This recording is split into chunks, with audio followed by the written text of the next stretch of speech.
Hello, my name's David Kerr and welcome to CVTV. My co-host Deirdre Haven is still enjoying the Florida sunshine, but she'll be back next week. CVTV News is brought to you by Germanna Community College.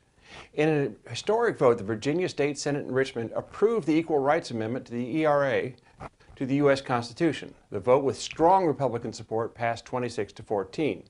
The amendment, now that it's passed the Senate, will move on to the House of Delegates. If Virginia approves the Equal Rights Amendment, it will become the 38th state to do so. Under the U.S. Constitution's Article 5, that will give the amendment the necessary 3/5 support of the state legislatures to make it a part of the Constitution. However, there are obstacles. The ERA has been under consideration by the states since 1972. That's 47 years. When the amendment was sent to the states, it originally had a time limit. This was extended by 5 years, but that extension has long since lapsed. In fact, it lapsed decades ago. This leaves open the question of just how valid subsequent approvals actually are. If Virginia does approve the amendment, and that will be up to the House of Delegates, this question will probably be settled by the courts. The Stafford County Public School System is in the midst of approving a major redistricting plan for the county's elementary schools. Based on a consultant's recommendation, the school board is considering two alternatives for balancing the elementary school student load throughout the county. In other words, making the capacities pretty much equal. As a part of their approval process, the school board has already hosted 2 town meetings and is planning a third at H.H. Poole Middle School on Wednesday, January 23rd, 2019 at 7 to 8:30 p.m. That's next week. There will be an opening presentation and then a question and answer period.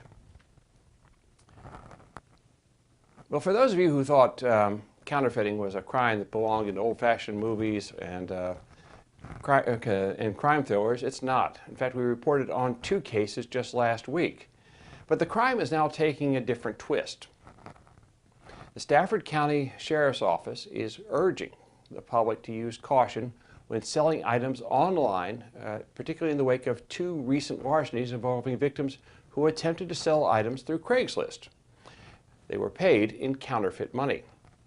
On January 11, 2019, Stafford Deputy Witt responded at the 200 block of Dover Place regarding a larceny in progress. In this case, it involved counterfeit money. Upon arrival, the victim told the deputy that he had recently placed an ad on Craigslist, see a trend here, offering to sell his Apple Watch for $300. A male subject, who identified himself only as Philip, not Phil, Philip, reached out to the victim asking to meet him so that he could buy the watch. When they met, Philip, we don't know his last name, paid the victim and began walking away. The victim then realized he had been paid in counterfeit money. The bills felt different, and "for movie use only" was printed on the back. That was kind of a dead giveaway. At that point, the victim could see the subject running away in the distance, which was probably a good idea. Additional units arrived on the scene, and Deputy Smith and his canine partner Lobo, who does not like counterfeiters, attempted to track down the suspect, but they were unable to find him. If Philip is the suspect's real name, Phil is on the loose. But that wasn't all. Stafford Deputy Runnerstrom handled a complaint involving another Craigslist transaction that also ended in a larceny involving counterfeit cash. The victim told the deputy he had placed an ad on Craigslist to sell his laptop computer and accessories. He was contacted by an individual, this time the person wasn't named Phil, who agreed to buy the laptop for $500. The victim met the 2 male subjects in the area of 200 Dover Place. The same place as the last crime. There must be a connection there. They exchanged the laptop and accessories for money, and the 2 male subjects began walking away. The victim then began examining the money and realized it was counterfeit. The victim yelled at them to stop and then chased them, causing one of the subjects to drop the laptop, the most expensive part of the transaction, and keep running. He was unable to locate the other male subject who had the computer's accessories. Both investigations are ongoing. This is not a minor crime. It's a very, very serious crime.